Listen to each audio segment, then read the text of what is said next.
I want you to imagine driving home from a business trip 2 days early, just to surprise your wife with flowers. Now, imagine parking across the street and seeing her laughing, walking hand in hand with a man. You smile, thinking, that's sweet, she's with a friend. Then he turns around, and your stomach drops to the floor because that man is your own brother. This is my story, and it's real. My name is Andrzej Karalski. I am 34 years old, and for the last 6 years, I was married to a woman named Ilsa.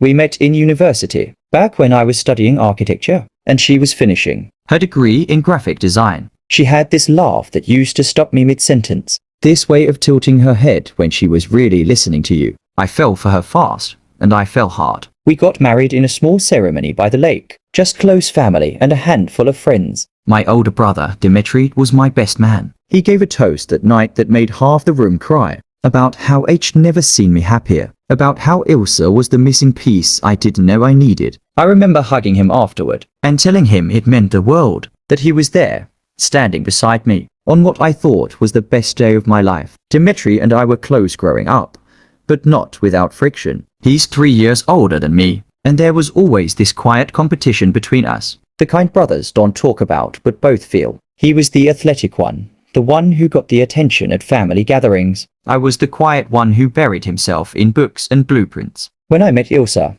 something shifted. For the first time, I had something that felt like it was fully mine, something Dimitri admired, even envied a little, though he never said it outright. After the wedding, life settled into a rhythm. I started working long hours at an architecture firm downtown, chasing a promotion it wanted for years. Ilsa worked freelance from home, designing branding packages for small businesses. On paper, it looked perfect. A house in a quiet suburb, 2 incomes, a golden retriever named Bruno, family dinners every other Sunday. We looked like the couple other people pointed to and said, that's what a real marriage looks like. But underneath, small cracks had started to form. My job began demanding more of me. 12, sometimes 14-hour days, trips out of town for site visits and client meetings. I told myself it was temporary, that once I made partner, things would slow down and I could give Ilsa the attention she deserved. She never openly complained, but I started noticing the silences, the way she'd stopped waiting up for me, the way conversations at dinner got shorter, more functional. How was work? Fine. Did you eat? Yes. Dimitri, meanwhile, had gone through a rough patch of his own. His engagement had fallen apart about a year into my marriage, and he moved back to our hometown, which happened to be 20 minutes from where Ilsa and I lived. Naturally, he started coming around more. Family dinners, weekend barbecues, helping Ilsa fix a leaking pipe when I was away on a work trip. At the time, I was grateful. I remember actually thanking him, telling him it meant a lot that he was looking out for her while I couldn't be there. Looking back now, with everything I know, I replay those months like scenes in a movie where the audience can see the twist coming, but the main character is too blind to trusting to notice. Dimitri stopping by more often, Ilsa mentioning his name a little too casually, the two of them developing inside jokes I wasn't part of. I saw all of it. I just didn't want to see what it meant. There's a particular kind of loneliness that comes from being surrounded by people who love you and still feeling like something is slipping through your fingers. That was where I lived for almost a year, busy enough to distract myself from the feeling, distracted enough to ignore the warning signs. I told myself every couple goes through a rough patch. I told myself this was just a season, and seasons change. I had no idea how right I was about that last part, because a season was about to change, just not in the way I expected. And it would start with a business trip that ended 2 days early, and a bouquet of flowers I never got the chance to give her. The trip was supposed to be 5 days in the capital, meeting with a client about a mixed-use development downtown. He'd been looking forward to getting home early ever since the client cancelled the last 2 days of meetings. It felt like a gift, honestly, a chance to surprise Ilsa, to do something I hadn't done in months, show up unannounced, flowers in hand, and just be present. I remember standing in the airport gift shop, debating between white roses and this arrangement of orange tulips because I remembered her mentioning once, years ago, that tulips reminded her of her grandmother's garden back home. I picked the tulips. I texted her a vague message saying it'd be back sometime this weekend, wanting to keep the surprise intact.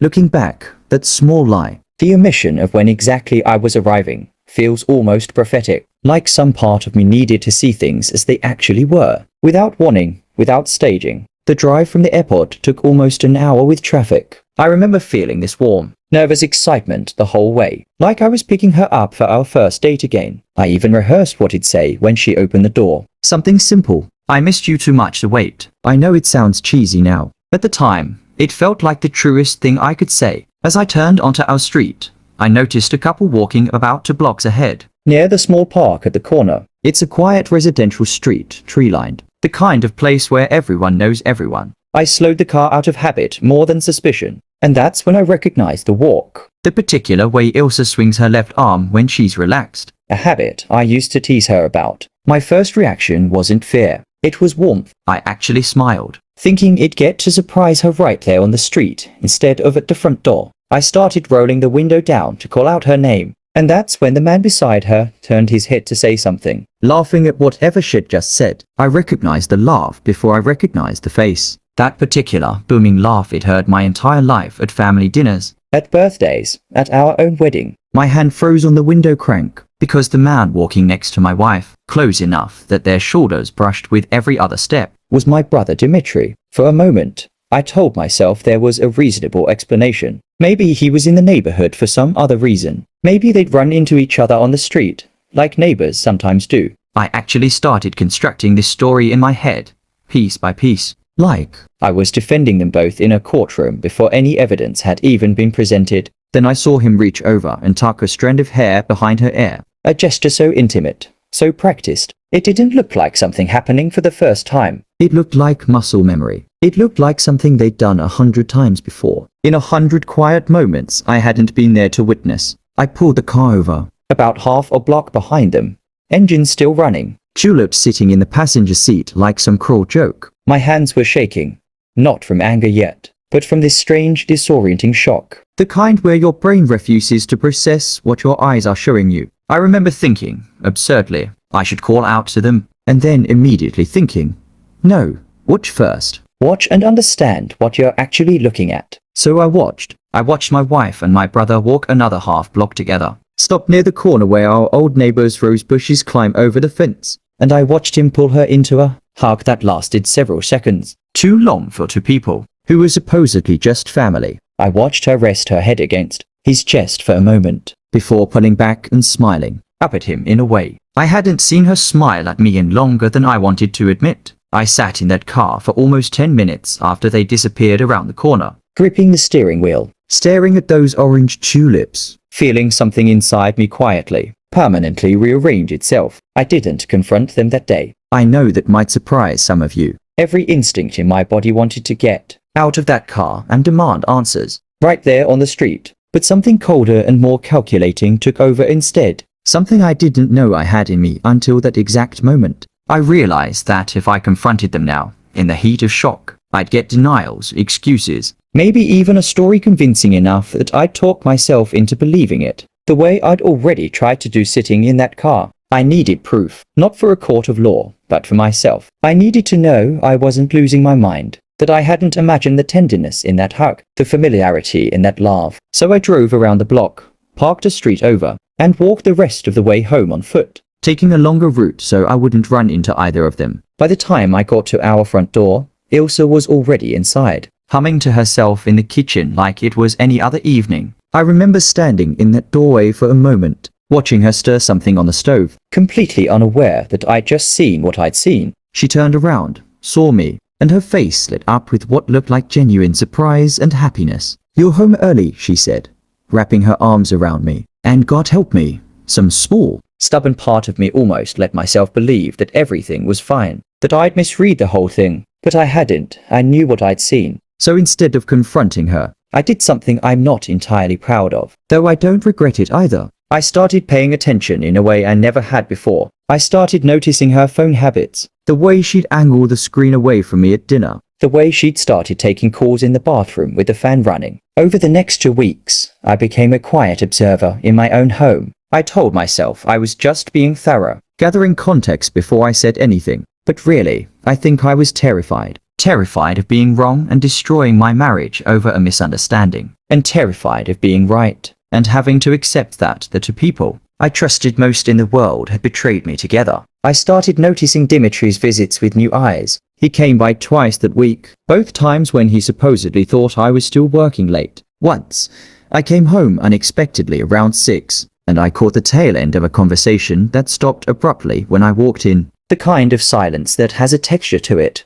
thick and guilty. Ilsa laughed it off, said they were just talking about a surprise for my upcoming birthday. Dimitri barely made eye contact with me that whole evening. I checked our shared calendar, something I hadn't looked at in months. There were entries in Ilsa's handwriting, vague appointments labeled things like D-Coffee and Errand WD, scattered across weeks. I'd assumed she was simply working from home. I found a receipt in her coat pocket from a small CAF across town, dated for a time I knew I'd been in a client meeting, for 2 coffees and a shared pastry. None of this was, on its own, undeniable proof. I want to be honest about that. A brother-in-law helping out, grabbing coffee. That could all be innocent in a different context. But I'd seen that hug. I'd seen that laugh. I'd seen the way his hand lingered at her ear. And every small piece of evidence I found afterward wasn't building a new suspicion. It was confirming one I already carried in my chest like a stone. The hardest part of those 2 weeks wasn't the suspicion itself. It was performing normalcy.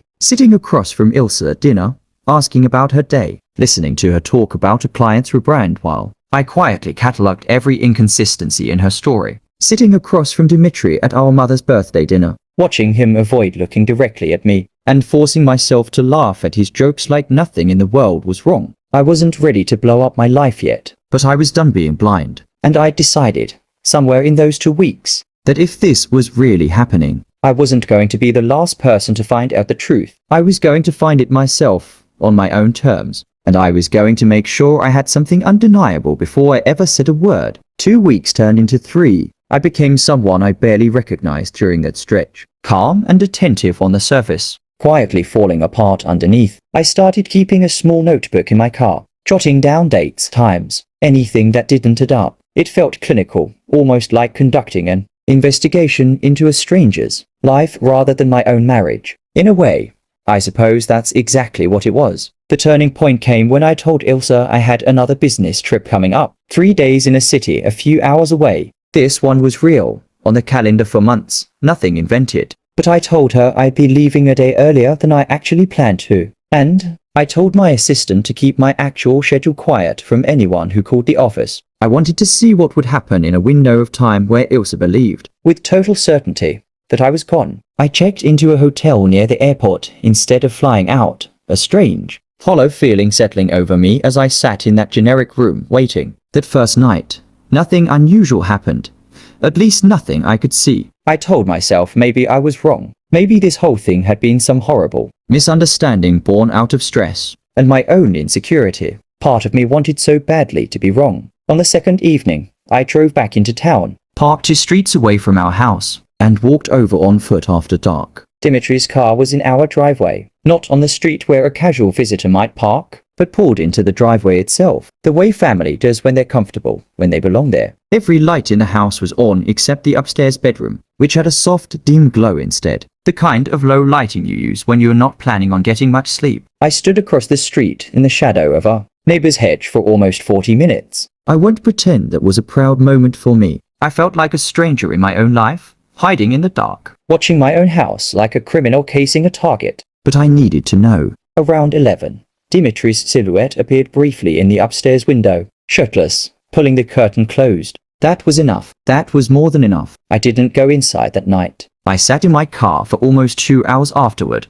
engine off, just breathing, trying to figure out what kind of man I wanted to be in the next chapter of this story. Some part of me wanted to storm in right then, wake up the entire neighborhood with the confrontation I felt building in my chest. But I kept thinking about that first day, the street, the hug, the laugh. I'd waited this long to have proof instead of suspicion. I decided I could wait a little longer to have a plan instead of just rage. Over the next several days, still supposedly out of town, I started quietly gathering everything I needed. I contacted a lawyer friend from university, someone who specialized in family law, and asked hypothetical questions about infidelity, about property, about what documentation actually mattered in situations like this. I learned about our joint accounts, about a withdrawal Elsa had made for a hotel stay 2 towns over, dated for a weekend I'd been away at a conference. I learned Dimitri had told our parents he was working on a project out of town that same weekend. I also did something I'm not entirely proud of, though I don't regret the outcome. I set up a small, legal recording device in the living room, the kind that's permissible under our state's one-party consent laws. Since I lived there too, and had every right to record conversations happening in my own home, I told myself it was for clarity, for my own sanity, so I'd have something undeniable rather than a collection of half-formed suspicions and guilty silences. 3 days later, I got what I needed, a recorded conversation between Ilsa and Dmitri, sitting in our living room, the same living room where we'd hosted family dinners and holiday parties for years, a conversation where they talked, quietly but clearly, about how much longer they thought they could keep this going, about how guilty Dmitri felt every time he looked at me, and how Ilsa said, almost casually, that she'd stopped feeling guilty months ago. That sentence broke something in me that I don't think will ever fully heal. Not the affair itself, as devastating as that was, but that specific admission. Months. She'd stopped feeling guilty months ago, which meant this hadn't been a moment of weakness. It had been a choice, repeated, deliberate, sustained over time, right under my roof. I had my proof now, and I had a plan forming, one that would bring this entire thing back to where it started, back to that street. I want to take a moment here to explain something, because a lot of people who hear this story later ask me why I didn't just confront them immediately after finding the recording. The truth is, I needed time to plan something specific, something that would give me closure, not just chaos. I didn't want a screaming match in my kitchen that Ilsa could later frame as me overreacting or misunderstanding. I wanted the truth exposed in a way that couldn't be denied, spun or softened by either of them. So I did something deliberate. I called a family dinner. This wasn't unusual. Our family did this every month or so, rotating between houses. This time, I offered to host, which surprised everyone slightly, since I usually left the hosting to Ilsa. I told her I wanted to do something nice, thank the family for their support during a stressful work period, which wasn't exactly a lie. I invited my parents, my younger sister Myra, and of course Dimitri. I also invited someone else, someone none of them expected, Ilsa's older sister Greta, who lived 4 hours away and rarely made it to these gatherings. Greta and I had always gotten along well, and more importantly, Greta had no idea what was happening. I wanted a witness from Ilsa's side of the family too, someone who couldn't later be accused of taking my side out of blind loyalty. The evening started normally enough. My mother complimented the table settings. My father asked Dmitri about work, and Dmitri answered with this strained, overly cheerful energy that I recognized now as guilt wearing a mask. Ilsa moved around the kitchen, refilling glasses, playing the role of the perfect hostess in the same home where, weeks earlier, I'd stood in the dark across the street and watched the light go dim in our bedroom window, while my brother's car sat in our driveway. I waited until dessert. I remember the exact moment. My mother had just finished serving a lemon tart, and there was this brief lull in conversation, plates being passed, quiet appreciative sounds. I set my fork down and said I wanted to share something with the family. Everyone looked up, expecting, I think, some kind of happy announcement. A promotion, maybe. News about starting a family of our own. Instead, I played the recording. I'd CUED it up on my phone beforehand, connected to a small speaker I'd placed discreetly near the center of the table. I didn't say a word of preamble. I just pressed play, and let their own voices fill the silence. Ilsa's voice, calm and clear, admitting she'd stopped feeling guilty months ago. Dimitri's voice, shaky, saying he didn't know how much longer he could keep lying to my face. I watched the color drain from both their faces in real time. My mother's hand flew to her mouth. My father went completely still, the way he does when he's trying to process something too large to process quickly. Myra just stared at Dmitri like she was seeing a stranger. And Greta, Ilsa's own sister, looked at Ilsa with an expression somewhere between horror and disbelief. The sound of her sister's voice, confirming what my presence at that dinner had apparently already made her suspect. Nobody spoke for what felt like an eternity, but was probably only 10 or 15 seconds. Then Ilsa reached for the phone, her hand shaking, and I simply moved it out of her reach. I think everyone deserves to hear the rest, I said, my voice steadier than I expected it to be, and I let the recording continue playing. There was more. Dmitri, in that recording, mentioning the day on the street, the day I'd come home early with flowers, saying something like, "We got careless that day. Someone probably saw us," and Ilsa laughing it off, saying nobody important would have noticed, since I was supposed to be out of town. That detail, more than almost anything else, seemed to land hardest with my family. The realization that this wasn't a single moment of weakness caught on a public street. It was a pattern, a relationship they'd been actively hiding, actively managing, for what turned out to be nearly 8 months. My father was the first to speak, his voice low and hard in a way I'd rarely heard from him. He looked directly at Dmitri and asked one question. How long? Not as an accusation exactly, more like a man, needing to understand the scope of what had just detonated in front of him. Dmitri didn't answer. He didn't need to. The recording already had. What happened next unfolded faster than I expected, like something had finally been unleashed after months of quiet containment. Ilse stood up so abruptly her chair scraped loudly against the floor, insisting this wasn't what it sounded like, that the recording was taken out of context. Even as her voice cracked on every word, Dmitri sat frozen, staring at the table, unable to meet anyone's eyes, especially not our father's. I stayed seated. I remember feeling strangely calm in that moment, calmer than I'd felt in weeks. I think some part of me had already grieved this marriage in the days leading up to that dinner, sitting alone in that hotel room, standing in the dark across from my own house. What was happening at the table now wasn't the moment I was breaking. It was the moment everyone else was catching up to a truth I'd already been forced to accept. Out of context, I repeated back to her quietly. Ilse, I watched you and Dmitri on our street weeks ago. I watched him tuck your hair behind your ear like he'd done it 100 times. I watched you hug him like I haven't been hugged by you in longer than I want to admit. There is no context that changes what that recording just said. My voice didn't rise. I didn't yell. I think the stillness of it unsettled her more than shouting would have. My mother started crying quietly into a napkin. My father remained standing, arms crossed, staring at Dmitri with an expression I'd never seen him wear before. Somewhere between rage and grief, he finally spoke again, his voice shaking now. Your own brother's wife, Dmitri? In his own house, at his own table, all these months, you sat here and ate dinner with him. Dmitri tried to explain something about feelings that had developed slowly, about not meaning for it to happen, about how sorry he was. Every sentence sounded hollow, bouncing off the walls of a dining room. He'd helped betray. Greta, Ilse's sister, was the one who eventually broke the tension in an unexpected way. She stood up,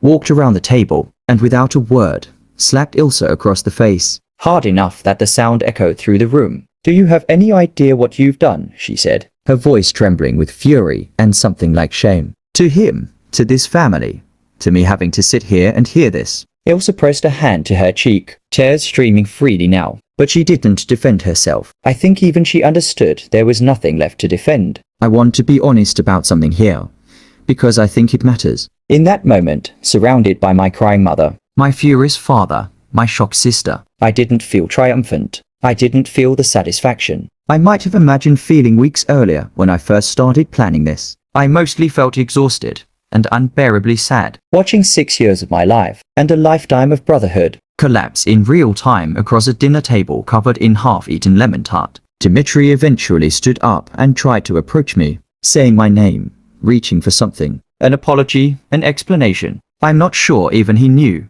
I held up a hand and told him calmly to sit back down. I told him this wasn't the moment for him to try to make himself feel better by getting something off his chest. I told him he'd had 8 months to have this conversation honestly, and he'd chosen silence and betrayal instead. Every single one of those months. Ilse asked, through tears, what I wanted to happen now. It was, I think, the most honest question anyone asked that entire evening. I told her the truth. I told her I wanted her out of the house by the end of the week. I told her I'd already spoken to a lawyer, and that the recording, combined with the financial discrepancies I'd documented, would make this process considerably simpler than she might be hoping. I told her I didn't want an explanation, because there was no explanation that would undo what I'd witnessed on that street, and confirmed in that recording. Then I turned to Dmitri, and I said something I'd rehearsed in my head more times than I could count over the previous weeks, though it still felt strange leaving my mouth in front of our parents. I told him that as far as I was concerned, he no longer had a brother.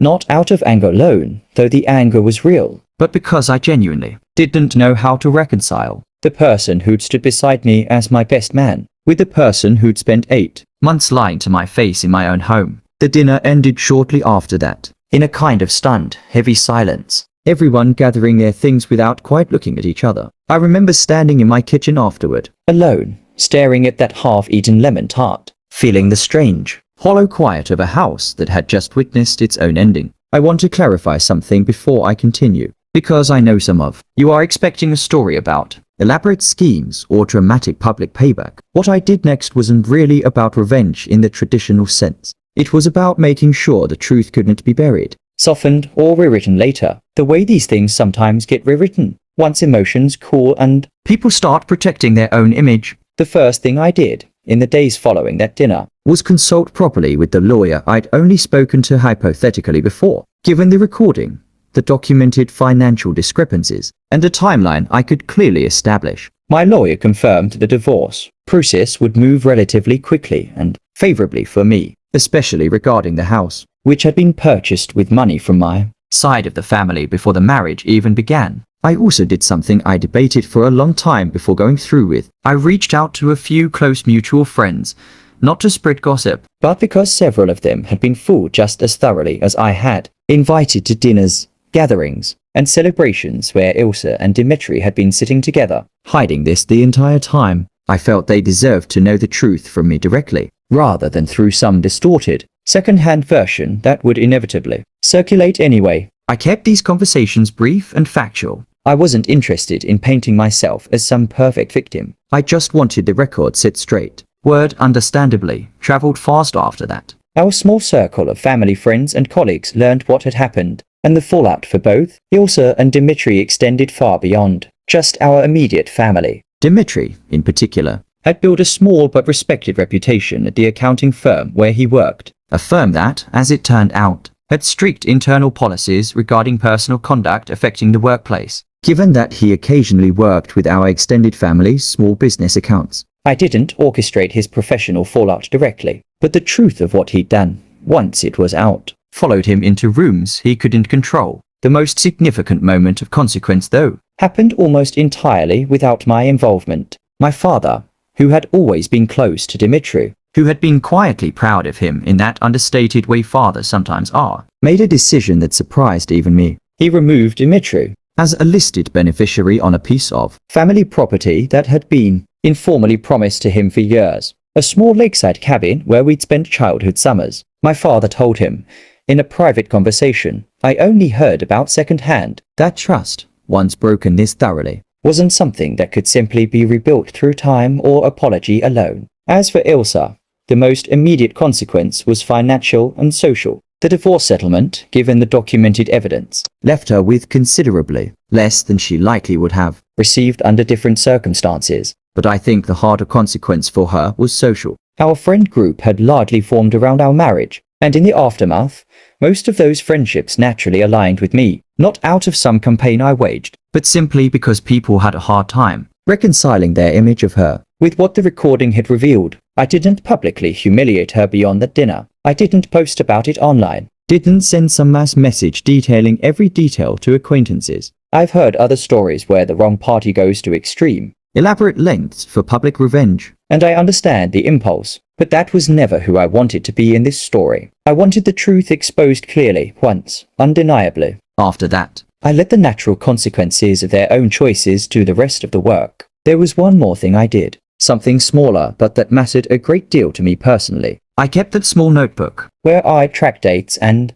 inconsistencies over those weeks of quiet investigation, and eventually, I burned it. Not out of some symbolic act for anyone else to witness, just alone, in the backyard, on a quiet evening a few weeks after the dinner. I think I needed to mark, in some physical way, the end of the investigation phase of my grief, and the beginning of whatever came next. In the months that followed, the ripple effects of that dinner reshaped our entire extended family in ways I don't think any of us could have fully predicted. Sitting around that table with half-eaten lemon tart in front of us, my parents' marriage, which had always seemed rock solid, went through its own quiet strain, as my mother struggled with how to maintain any relationship with Dimitri while my father remained resolute in his disappointment. They eventually settled into a strained but civil coexistence with him. Holidays split carefully, conversations kept surface level. Myra, my younger sister, took the whole situation the hardest in some ways I didn't expect. She'd looked up to Dmitry her whole life, and the betrayal shook something in how she viewed loyalty and family more broadly. She and I grew considerably closer in the aftermath, talking more often than we had in years, and she became one of the steadiest sources of support as I navigated the divorce proceedings.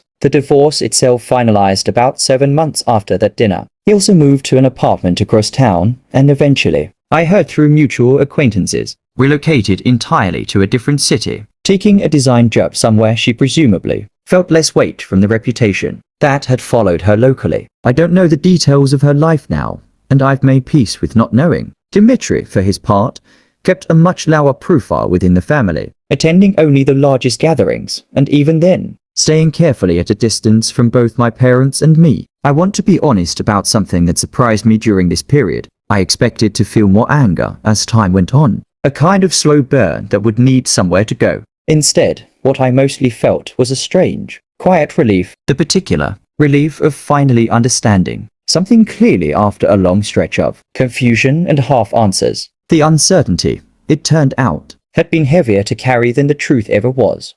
Even a truth this painful. Professionally, oddly enough, this entire period coincided with one of the most productive stretches of my career. I threw myself into work in a way that probably wasn't entirely healthy, but it gave me structure during months that otherwise felt formless. I made partner at my firm about a year after the divorce finalized, a milestone I'd been chasing for years. Though I remember standing in my office after getting the news, feeling this odd hollowness, wishing there was someone specific waiting at home to share it with. The house, which I kept as part of the settlement, became a strange space to exist in for a while. Every room held some memory.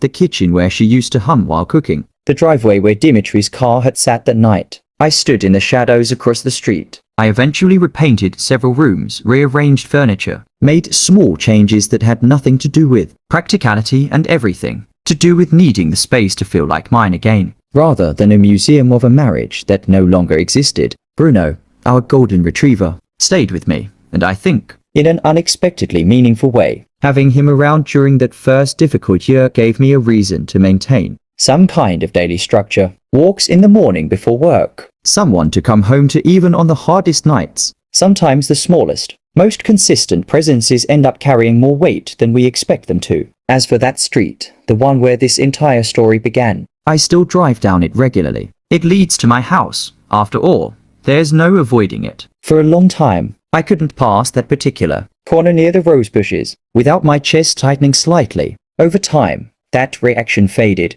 replaced by something more neutral. Almost like the street itself had nothing to do with what happened there, like it had just been an unwilling stage for a scene that could have played out anywhere. It's been almost 2 years now since that afternoon. I drove home early with a bouquet of orange tulips sitting on the passenger seat. I still think about that version of myself sometimes, so excited, so certain he was about to surprise the person he loved most, completely unaware that he was the one about to be surprised, in the worst possible way. People ask me sometimes if I regret how I handled it, whether I should have confronted them immediately on that street, screamed, made a scene right then and there instead of quietly gathering evidence for weeks. I've thought about this a lot, and honestly, I don't regret the approach I took. I think if I'd confronted them in that first raw moment of shock, I would have gotten denials, half-truths, some carefully constructed story I might have talked myself into believing, because some part of me desperately wanted to be wrong. Taking that time, painful as it was,